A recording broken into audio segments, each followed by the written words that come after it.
Welcome to the Pink Hearse podcast. This show allows inspiration to be our spark plugs, creativity our compass, and the pursuit of passion to be our fuel. Our host, Zachary Murdock, collaborates with the most willing guests to explore the depths of the human spirit, heart, and mind. If you've already died or feel like you might someday, slap a funeral sticker on your windshield and follow along. Please leave a review or subscribe when you feel the need to increase your innate inclination towards inward and outward expansion. To support our journey, join our Patreon community at patreon.com/channelthesun. See you on the other side. The sound of a cassette clicking into a tape deck. The soft hiss of a vinyl record spinning like the earth. Landlines, payphones, epistolary signals. 80s babies born on the fence between the death of analog and the birth of the internet. Both a far cry from the Aboriginal way. Koyaanisqatsi, education Prussia born in factory children's curse. Unlearning. Into the silence she goes, leaving digital echoes from before. Many masks scattered through the ether. But today, anew, and tomorrow. Snake Mother, daughter of Grandmother Moon. Dark side illuminated, light side goes black. Woven, she whispers, from mountaintop, free. This episode is sponsored by the committee committed to bringing more silence to the world.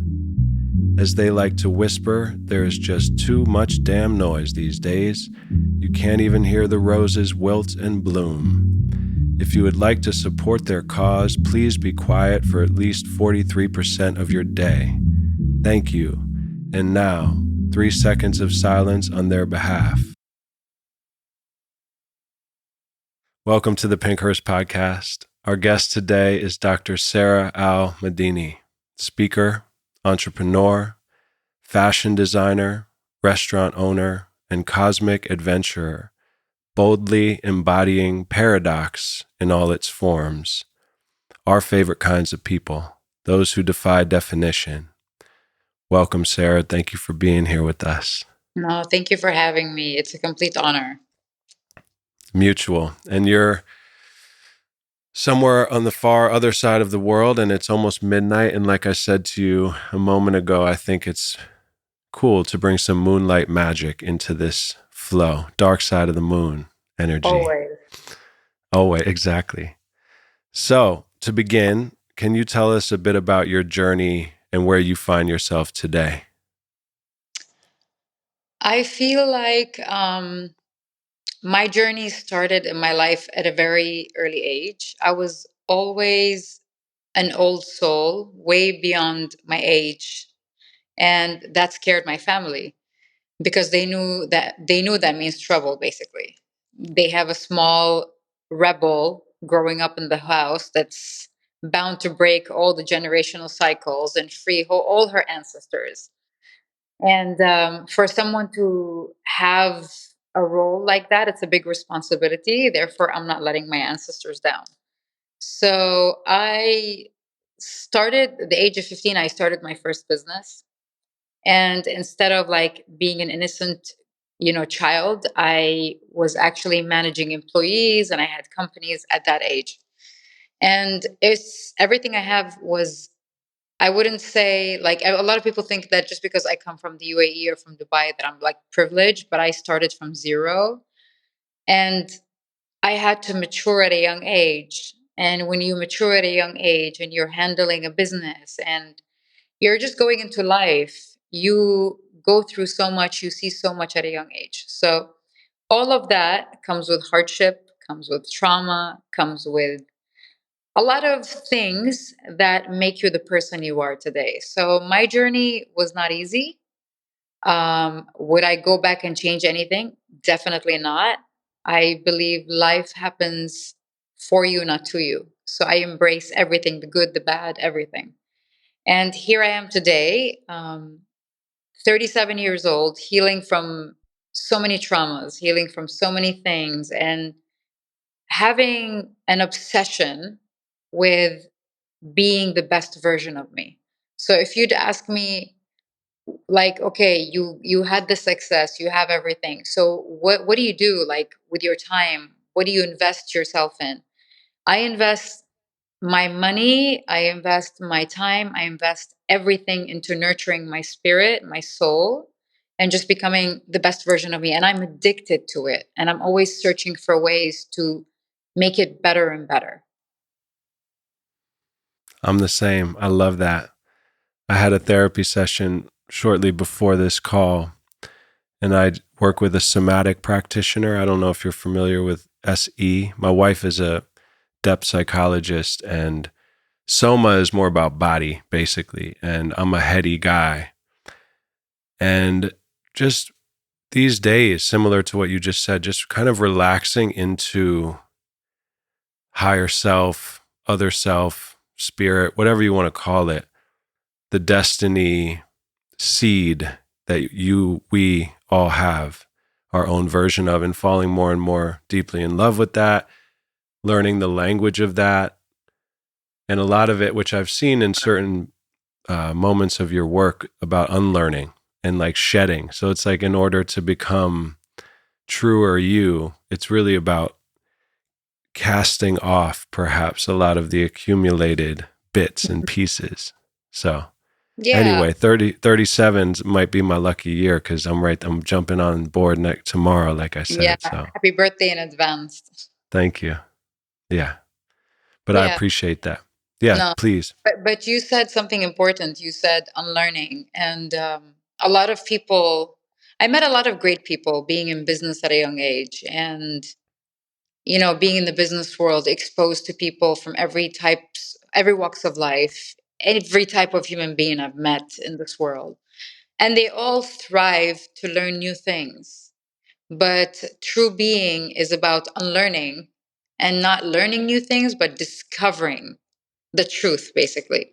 So I always say we're born with a blueprint. We're born with like, our parents have a name ready for us, they have a system ready for us. Who am I? How I'll be, how I think, everything is just ready for me. But without all these things, who am I really? And it kills me that people don't have that curiosity to discover who they really are. Because I'm a spiritual person, so I do not. I know and I recognize I do have a physical body, but I do know that I'm a spiritual being. Therefore, I know my divine powers, and I know everything I should know to open my eyes to the truth. And yeah, it's just, I love seeing the world right now going through such a spiritual shift, and a lot of people are going through an awakening phase, and it's just beautiful. And yeah, I mean, not everybody's made for this journey, and it's definitely not everyone's time, and everyone has the right time for it. But I just want people to know that it's such a beautiful, profound journey, and once you discover and go on this journey, your life changes forever. Absolutely. The alchemical marriage of becoming whole, in and of yourself, and communing with the universe, the mystery through yourself. There's no greater joy. And all, in my experience, relationships, jobs, sufferings, setbacks, successes are just mirrors to keep showing us, our deeper selves, something like that. So I'm right there with you, and I appreciate you. Thank So you. to dive, it seems to me, from far away, not knowing too much. I love this show because it's like phone calls with wonky astronauts around the world. We're all on our cosmic adventures, and I get to talk to really special people that I admire. But from my vantage point, it seems you embody paradox in extremes to some extent, which I find fascinating, relatable, and inspiring. From being someone who speaks and walks a spiritual/invisible path, like you just said, to living in Dubai, which you mentioned earlier is like people might associate with certain sorts of material wealth, I guess. It's like a shining, I don't know much about anything other than art and poetry, so I'm not qualified, but in my little understanding, it seems like some magical emerald city, right? So also being a successful entrepreneur, which I know has had your ups and downs, having a bright spotlight on social media and a worldwide stage on big shows. What is it like for you to navigate these seeming polarities? In what ways do you experience harmony? And in what ways do you experience chaos or clashing energies, if any? Harmony is a mindset. If let me put it this way, a lot of people think that when you meditate, you have to be in a quiet room with no noise, dark area for you to achieve like a fulfilling meditation. But true meditation is being able to meditate no matter how loud the place is and how to disconnect from everything around you.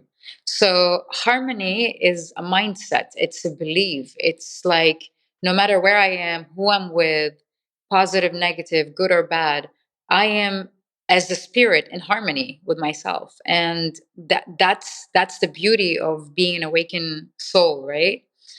But how do I manage everything I have going in my life? So, when I went through an awakening phase, I realized what my purpose is. And I have my purpose tattooed on me. It says light worker. So I Hmm. know that my job on earth is to spread light and knowledge to people. So whatever I embark on in life, whether it's a TV show, whether it's a business, whether it's a social media platform that I have, or anything, I always follow my purpose. So on the TV show, I am always talking about healing and spirituality and all that. On my social media platform, I'm always talking about these things as well in podcasts and all that. In my businesses, no matter what type of business I do, I always connect it somehow to giving back. So once you're aligned, everything you do in life, no matter how extreme, how different, how weird it is, it all comes in harmony because you are aligned as a spirit. So I'm aligned in everything I do. And when you Perfect. are, yeah, and when you are aligned, God sends a lot of things your way to test your alignment.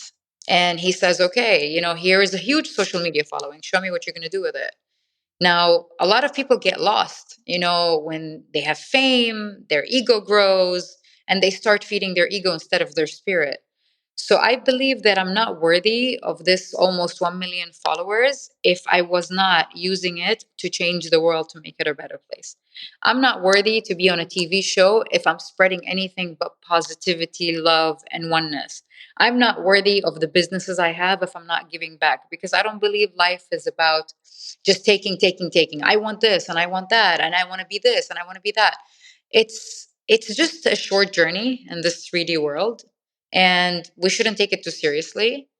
We should come here. Yes, I'm not gonna say that you should be wrapped in like a piece of clothes sitting in a jungle for you to achieve full spirituality or understand the reason of life. No, no. God gave us all these things to enjoy.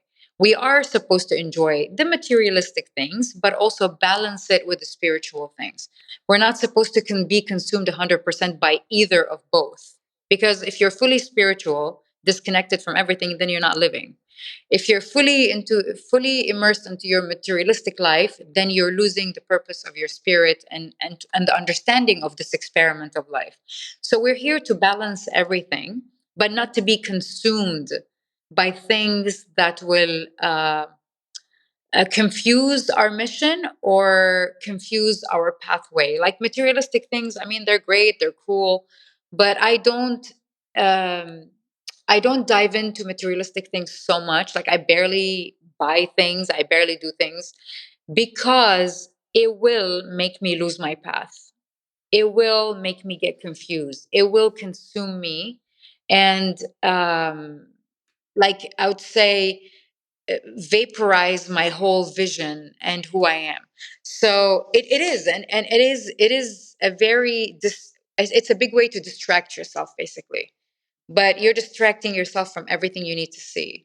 So it's like I saw this post recently, and it was a picture of a city at night with all the lights, and then a picture of the sky with all the stars, and it says We were it said something like we in the search for what's shining, we lose the truth of what is really light, which is like what God gave us. So yeah, I'm a person that enjoys both parts of life because I worked so hard for what I have, but also the work that I do gives back to the world. So I'm in balance, and that's what harmony is. It's the peace between the spirit and the body, because the spirit wants one thing, the body wants one thing.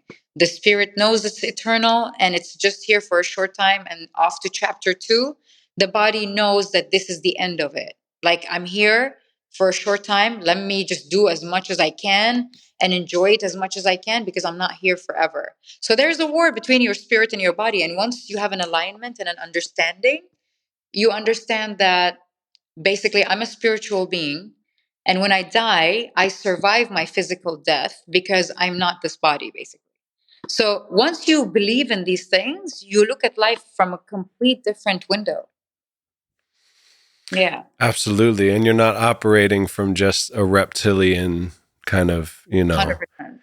brainstem survival mechanism. I love, one of my favorite inspirations is a man named Tom Robbins, who's a novelist, not to be confused with Tony Robbins.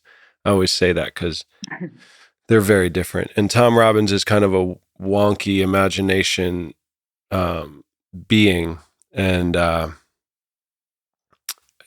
just think a lot about what you just said in his words. And now I've lost my train of thought, which is perfect because that's what happens sometimes when you're time traveling and talking to someone. You said it all. Let me hush my voice. But shout out to Tom Robbins.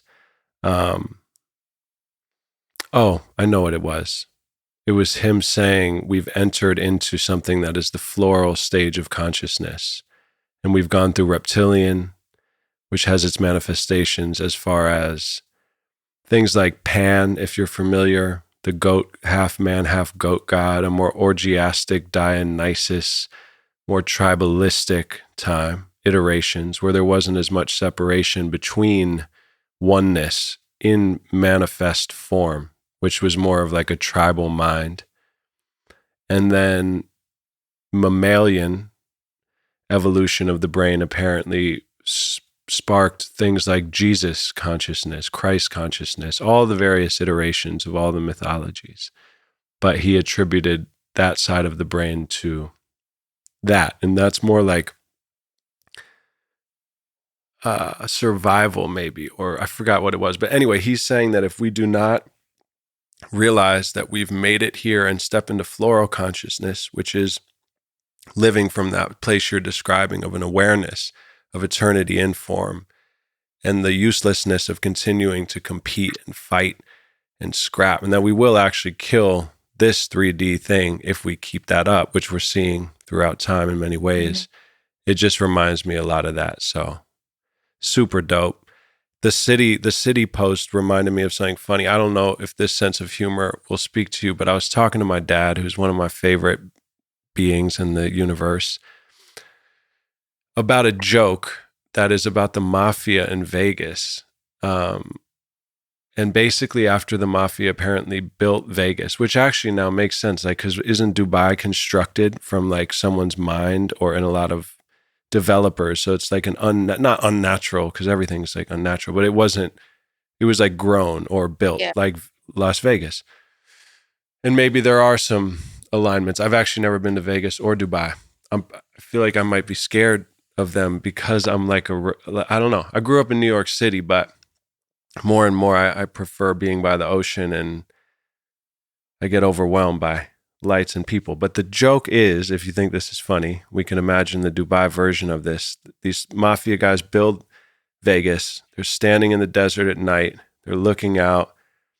It's like a Bugsy Siegel kind of cat. And they're looking at the shining, illuminated Vegas in the night. And one of them looks at the other and he says, one more light would have ruined the whole damn thing. It's a stupid joke, but it's my dad, one of my dad's style of humor. I don't even know if I get it. It just cracks me up. It's just funny as fuck.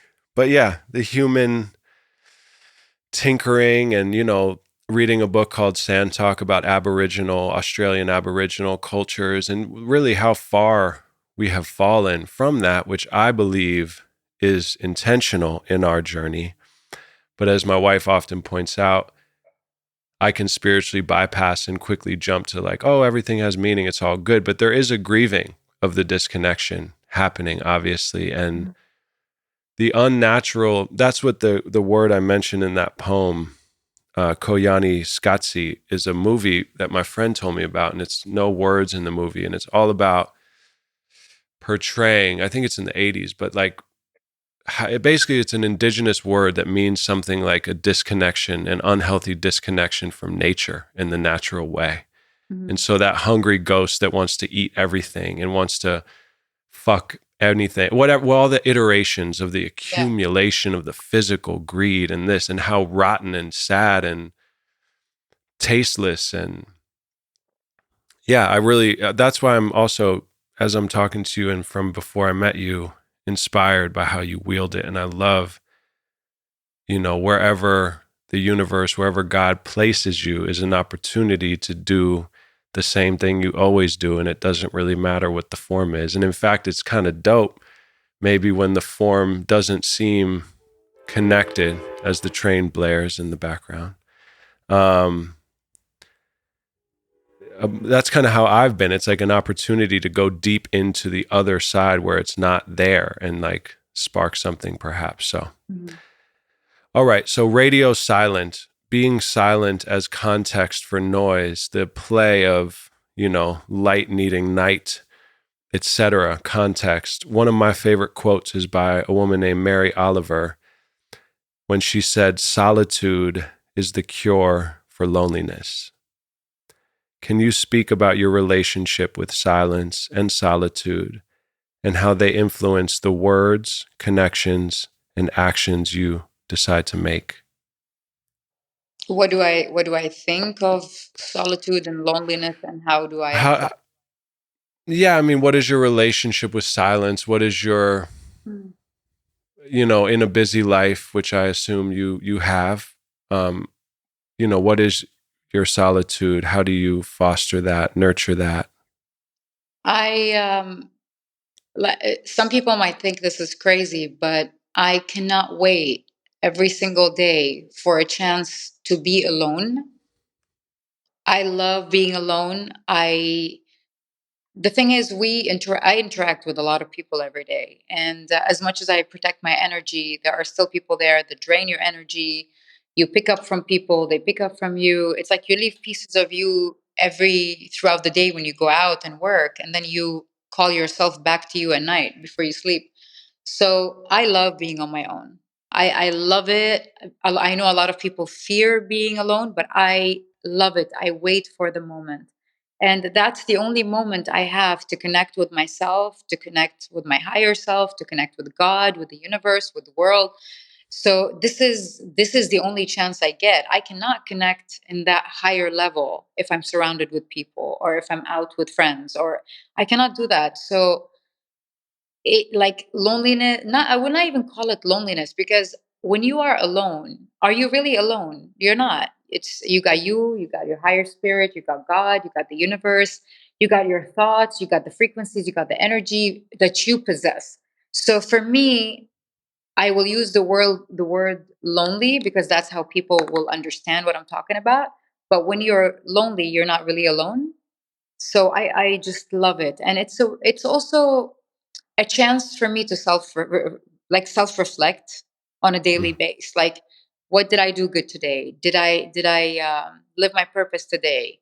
Can I be better than today? Did I do anything wrong today? Do I have to apologize to anybody today? So yeah, self reflection is the best way to grow. Like, you do not Definitely. grow if you don't self reflect.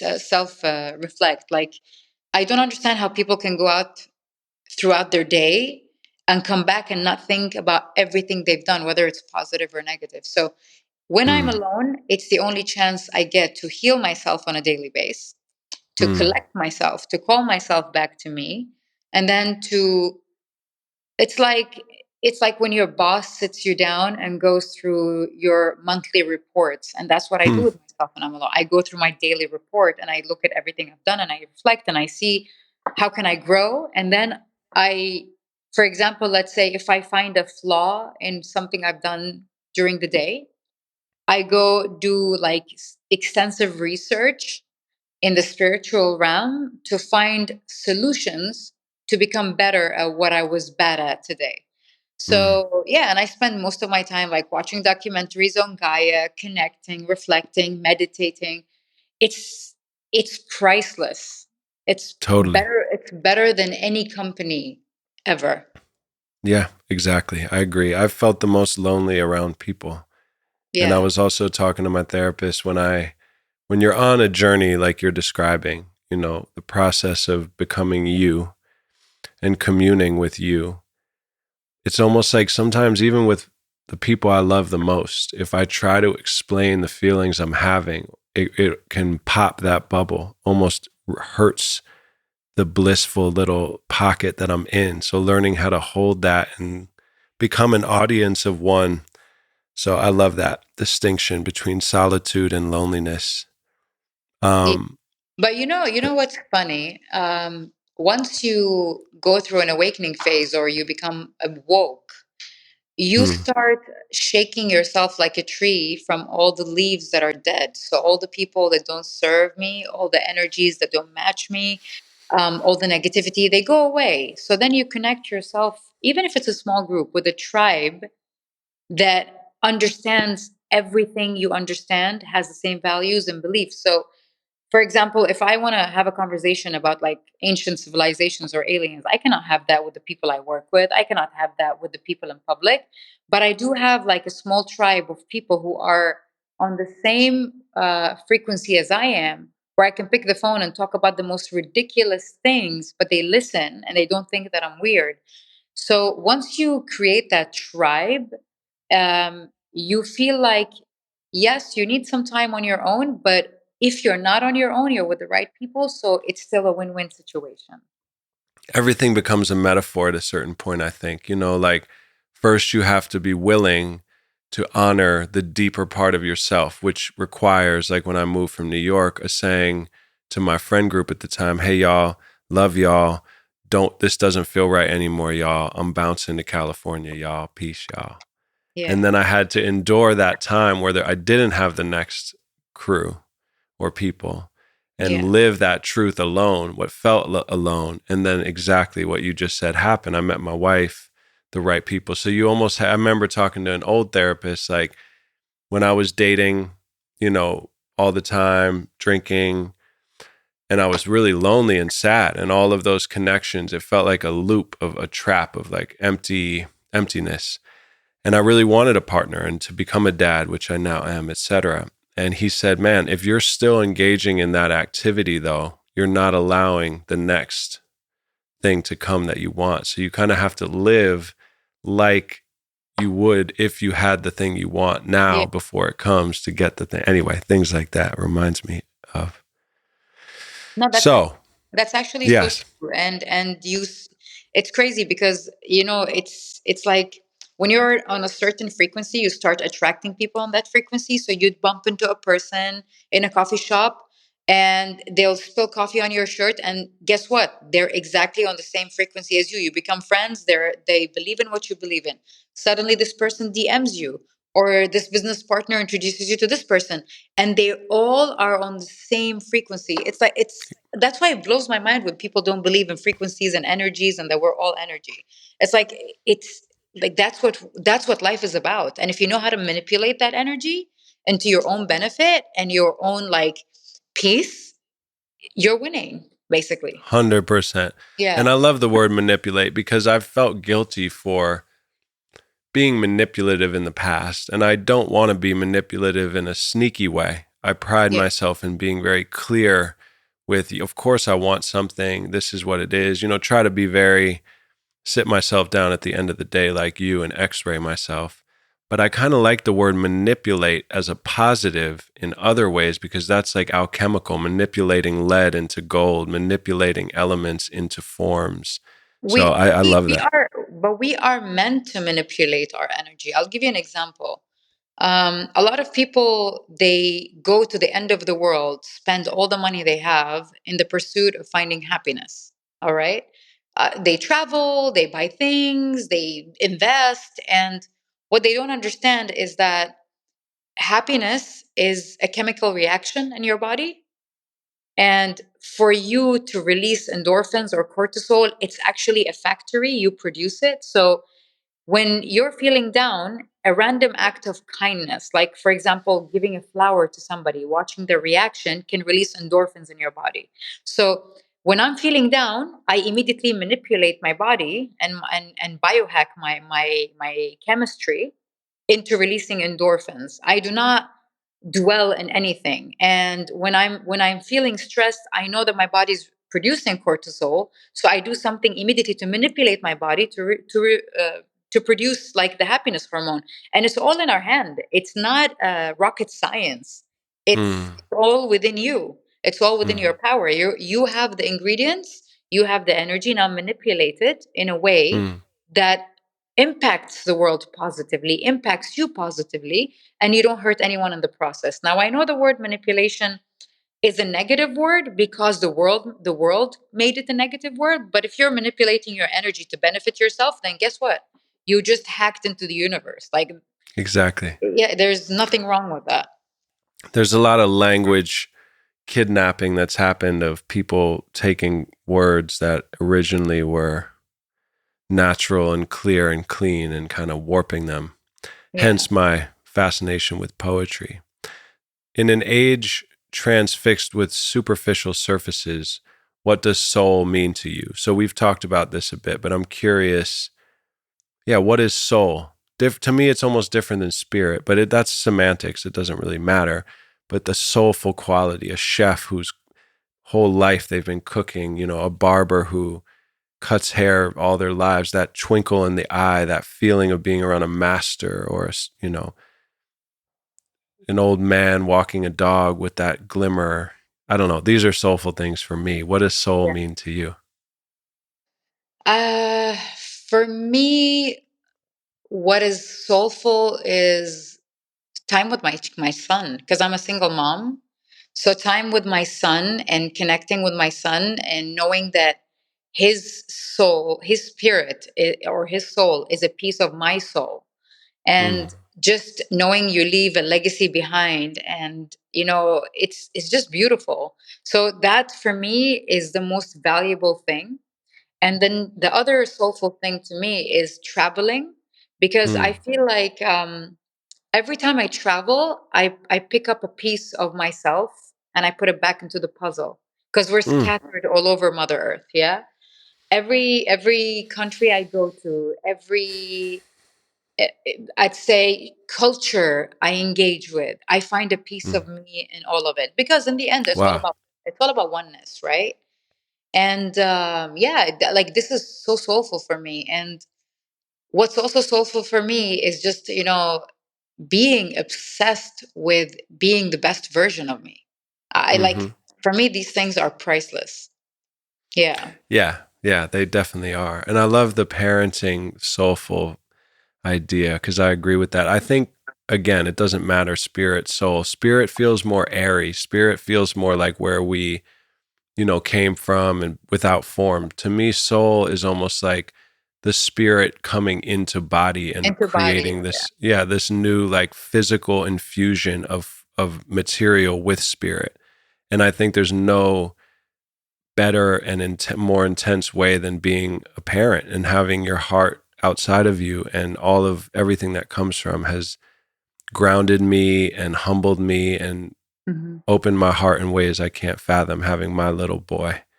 And Yeah. also the traveling bit is fascinating. I grew up, a divorced child and went to 27 schools before I was like, I don't know, whatever, 15. So at this point, I hate traveling. And I feel like I travel like this, like what we're doing right now. This to me is like I'm taking a plane around the world talking to you. Yeah. But the traveling, picking up pieces is really cool. And it reminds me of the legend of Osiris, if you're familiar with that one from Egypt, where he got chopped up by his brother Set because there was the old war between Nefertiti, Set, and Osiris and Isis. And anyway, Osiris's body was scattered by his brother, and then Isis spent a lot of her time collecting him and putting him back together to resurrect him. But it's like a real beautiful thought. And it makes me also think of the Tower of Babel and how we all definitely come from one thing and then we fall into the illusion of separateness. So next time I travel, I'll be looking for pieces of myself, thanks to you. I appreciate that. You're welcome. You will love it. Trust me. Be open to it. You'll find a piece of you all over the world.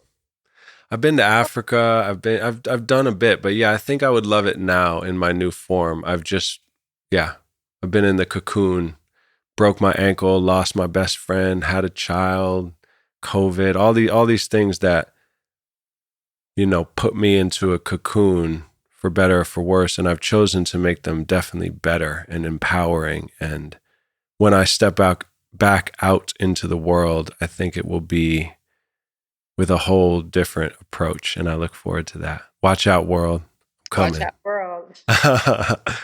You seem to me, from the moment I came in contact with you, like a warrior, for real. A heavily ink-scarred, glowing-eyed, bulletproof, I've heard you use that word, general of your truth.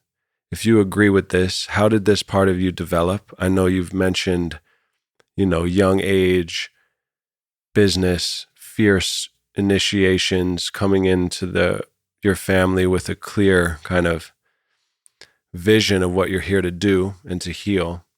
So how do you nourish and sustain this? It's kind of a parallel to the other question, but this is more about the kind of general warrior focused when there's an onslaught of life trying to probably pull all of us away from who we are, which can happen through our friends or our loved ones might just say, I don't know, that seems a little, and I have to block it. I'm like, I hear you, but wait, I know what I'm doing, even though it might not make sense. What are some of your secrets and flows with that? I mean, look, in the end, what makes you happy shouldn't make sense to anybody. And I feel like I liberated my spirit and my soul, and I liberated myself when I decided not to care about what people think of me and not to be a people pleaser. And the only person I need to please is myself. That's it. And the only person I need to justify everything to is God. That's it. I do not need to explain. I do not need to abide. I do not need any of that. And the minute you stop caring about what people think is the minute you really, really like deeply experience freedom.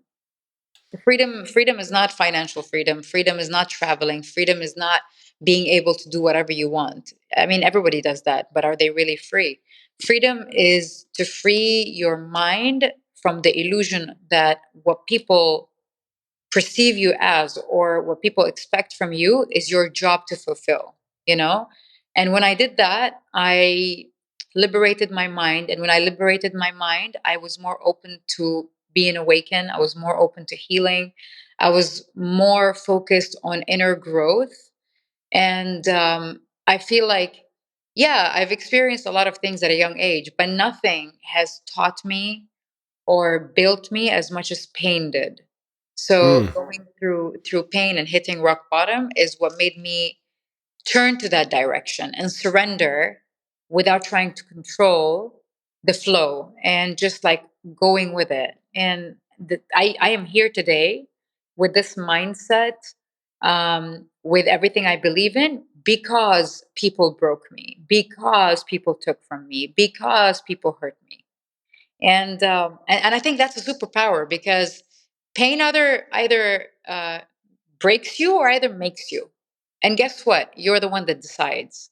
So if I tell you you have two choices, you're going to go through a very sad experience. You have two choices, either to break or to be somebody.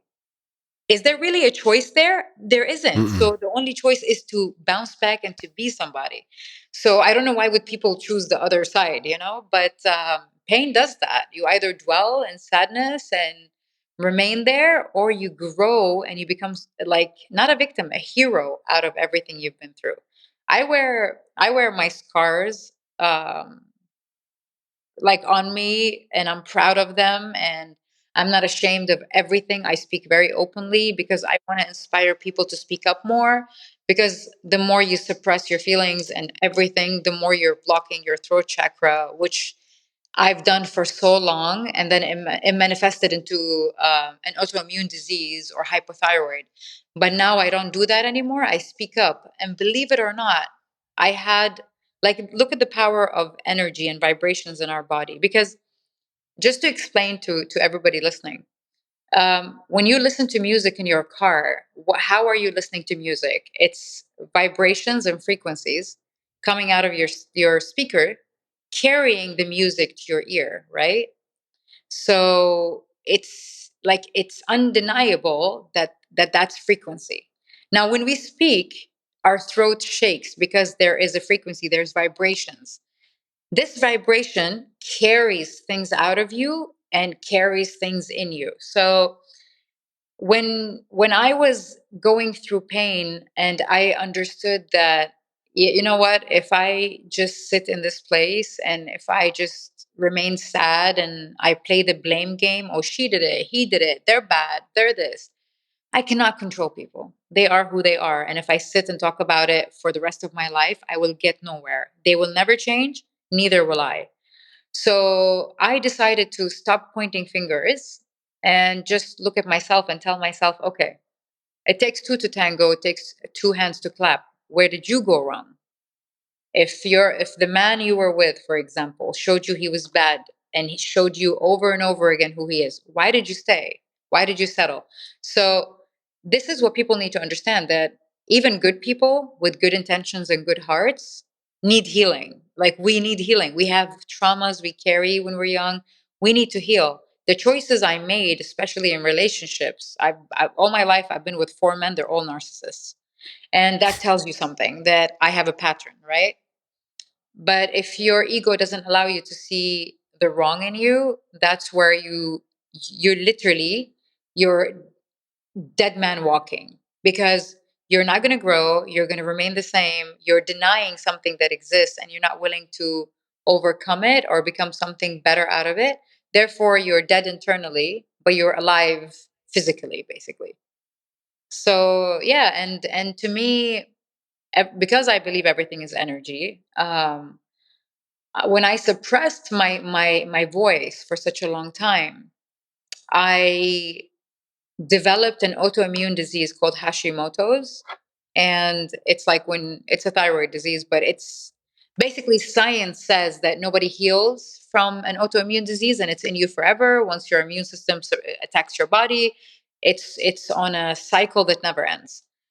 Ever since I liberated my mind and I started speaking freely and openly without being scared of what people would think, 3 years into it, plus healing and watching, like, I don't even listen to music now because music has lower vibration. I watch everything I hear, I watch with my eyes. Ever since I started doing that and isolating myself from negative things, 3 years later, I do the autoimmune test and I don't have Hashimoto's anymore. And right now, my doctor wants to write a research paper about me because he's like, nobody can heal from an autoimmune disease. I'm like, oh, you have no idea how powerful you are as a human being. I healed myself. It's not medicine. It's not any crap they tell you in the medical world or like the pharma industry. It is me. It is me who healed me. It is me speaking and allowing my throat chakra to be free.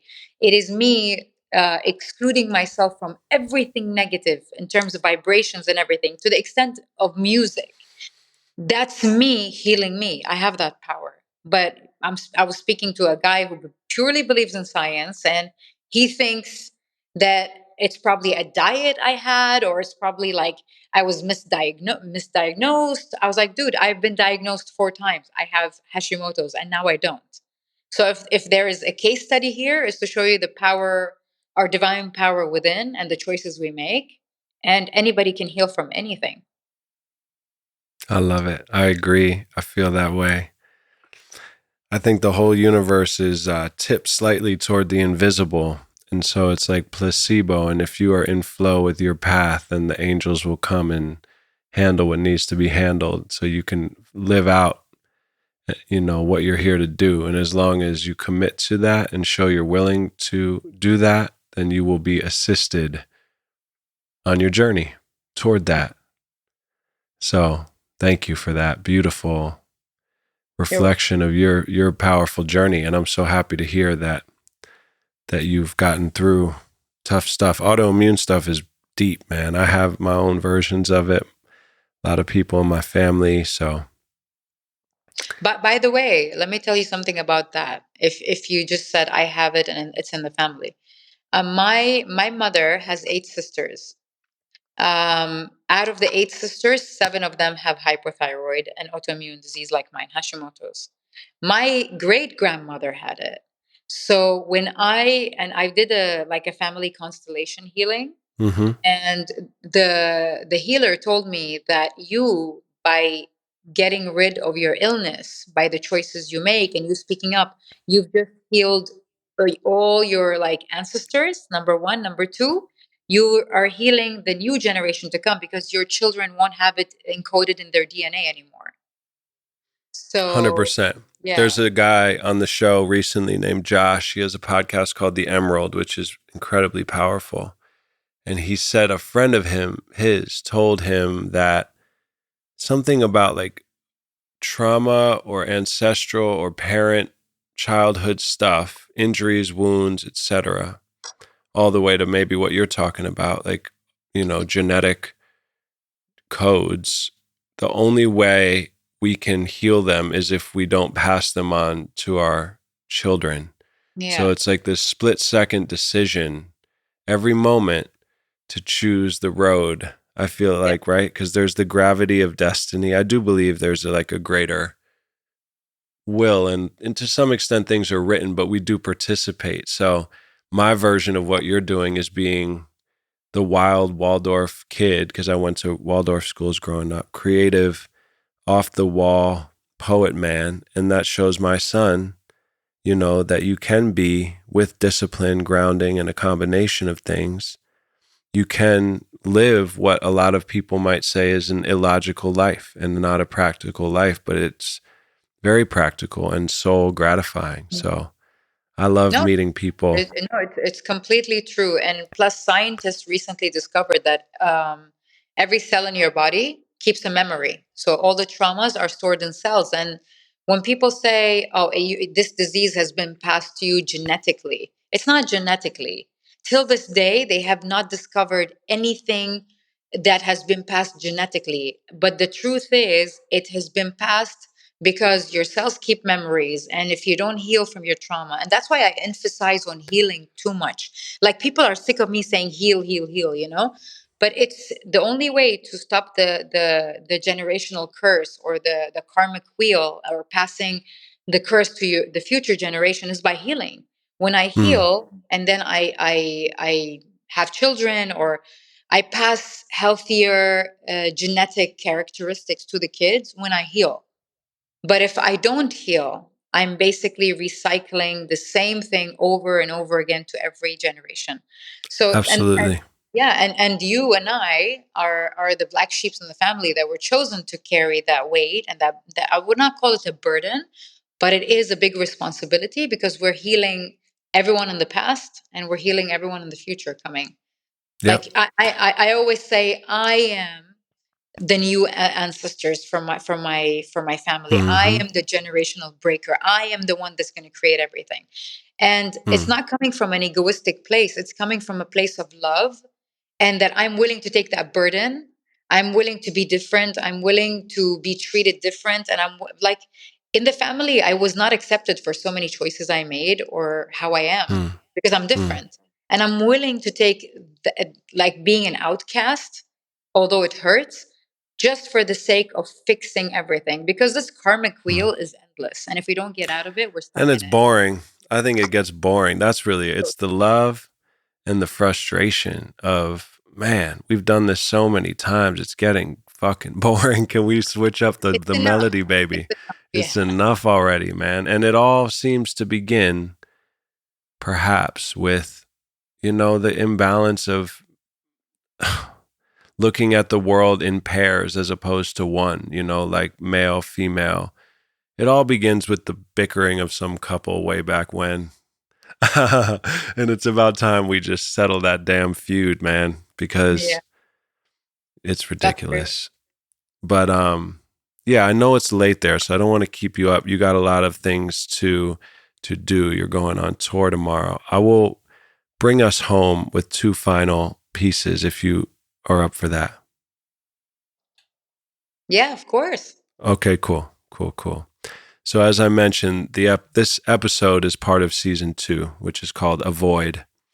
In it, we explore how everything comes from the void, and that usually the things we avoid in ourselves hold great gifts. Yeah. What did you once avoid that when you faced it turned into a superpower or blessing? Pain. I used to keep myself busy, but in for you to get over something painful, you gotta let it hit you. You gotta feel it and let it hit you, and then let it leave you. And I used to keep myself busy when I was younger, go out or be with friends or travel, just to keep myself busy from thinking. But what you don't know is that no matter how busy you keep yourself, it will follow up, it will catch up to you. And there is a beautiful story of like um, cows, and I think, was it an ox? I'm not really sure. But basically, it says when there's a tornado, cows run away from the tornado. So they run the opposite side, and they keep running and running and running. And then they stop to take a rest, and they look back, and the tornado catches up with them. And they run, run, run. They get tired, and it catches up with them.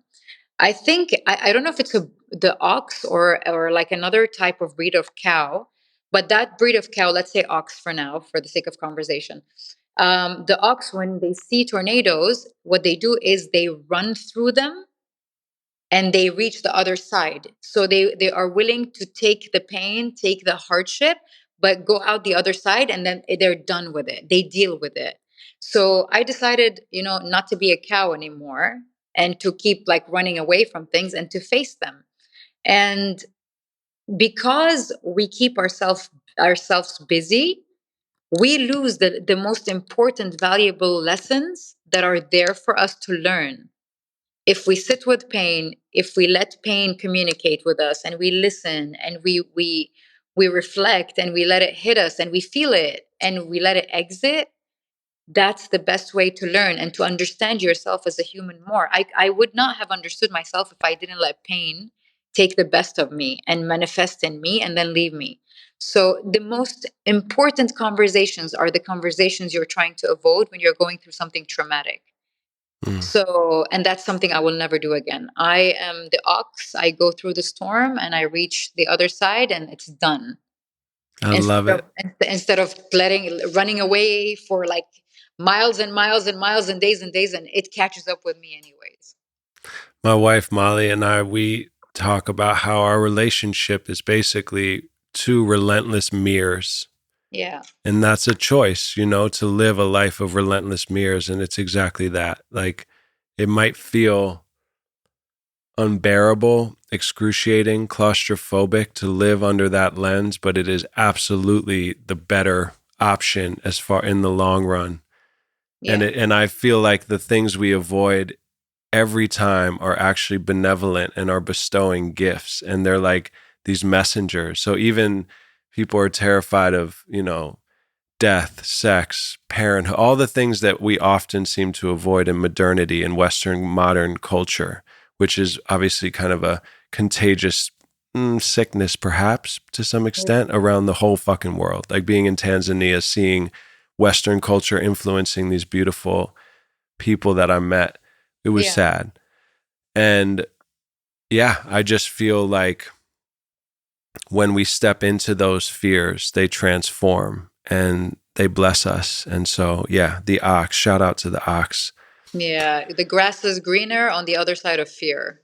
Like, this is what people, Mm-hmm. fear is just an illusion, and we create it in our mind. And just before we end this, I Mm. saw a video on YouTube of a guy who took a marker and a white paper, and he drew a circle around an ant.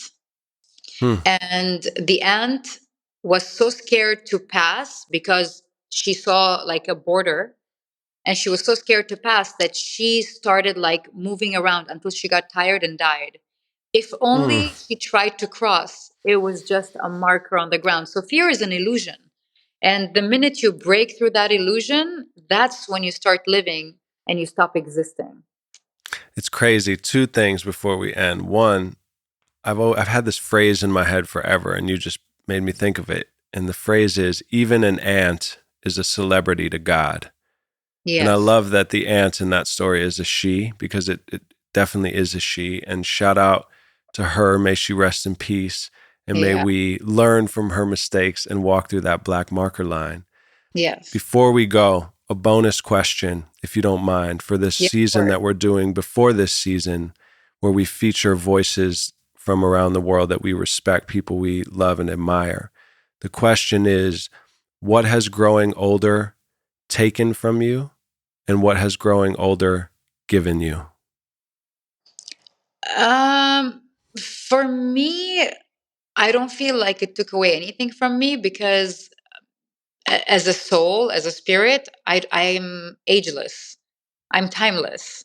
It's just the vehicle I'm in this world gets older. And the older you get, your body restrains you from certain things. But you find different ways to thrive and to exist and to live and to enjoy. So I think it's crazy, but I don't see a lot of women enjoy aging. I enjoy it and I'm excited. I'm turning 38 in January. I cannot wait to be 38, 39, 40, because every stage of life to be enjoyed in a different way. So, did it take anything from me? No. Did it add something to me? Yes, because I discover a new way of thriving and living the older I get. Like, I don't want, like, if you tell me I have a magic wand right now and I can take you back to your 20s, I say, hell to the no, you know? That's how I am. I hated being young. I was trapped. I used to date only older women, like significantly older. I always felt, yeah, there was something like missing in the young hormonal mad dash of all of that. And so I love that you said that. I'm sad that a lot of the world seems to covet youth in such a way that fetishizes it, and it actually becomes kind of grotesque, in my opinion. And Yeah, where we see they brand youth in a way that it's like a train that leaves and then is gone. I can it's do unhealthy. yeah, I can do so many youthful things that the youth do in this age. Nothing restricts me. It's just a mindset. Yeah, I feel younger actually. It is a mindset. If you make that decision to lean into the invisible spiritual side, I think you age differently. And sure, you might, like, I broke my ankle, I walk with a limp, etc. Different body changes, but the spirit learns how to navigate the body, and you can do a lot more in less time, have more of a rhythm, have more of a flow, have more beauty. And Yeah, yeah, on that note too of the, I was thinking about pop star bands and all that, and that stuff is suspicious, right? They're yeah, coveting these young children and they sexualize them, and yeah, just all that. And then we also don't have elders celebrated, at least in our culture. I don't know about where you are, but you don't have an appreciation of elders. It's like a bunch of olders who get put in retirement homes, as opposed to the why. And we're alienating and ostracizing ourselves from true wisdom by doing that, and fixated with the young, cool crowd. And we could talk about this in the future, but my wife was saying how someone wrote about children in school. Children at a young age are not meant to look to their peers for guidance, but that's what's happening when the parents aren't around. They're yeah. supposed to look to the elders. So shout out to the elders. Shout out to you. Thank you. Yeah, totally shout out to the elders. Yeah, for real. Yeah, May we become, like you said, the new elders, yeah. gracefully, the new ancestors. Sweet dreams. I hope your tour is amazing. Thank Thank you you. to Rebecca and everyone helping us do this. Shout out to all y'all. Thank you. And I loved yeah, it. It was deep. I enjoyed it. It's in my alley. So thank you so much. good. I like to be the trickster. I like to be on my version of it is like poetry flow. So I appreciate you being patient with it, and I loved it too, and I hope to do more.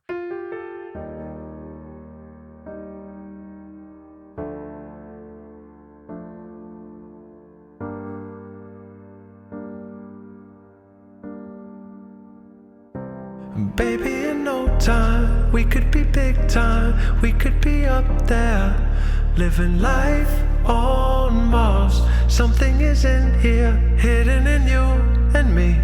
I feel it in my heart, and I chase it, and I feel it as it calls my name.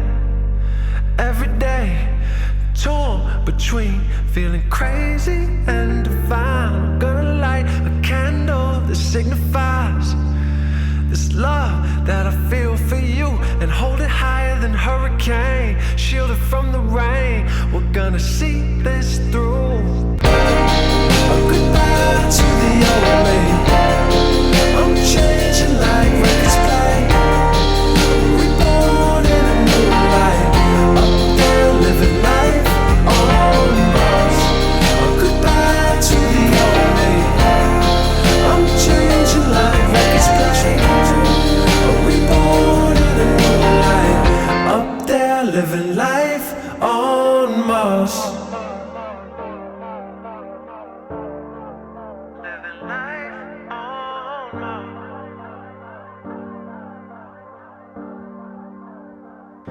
But there will be no maps, there will be mishaps. We might regret this whenever we look back, but we will not know unless we go up there and leave ourselves behind. I'm jaded and I'm faded, trying to fight through the pain.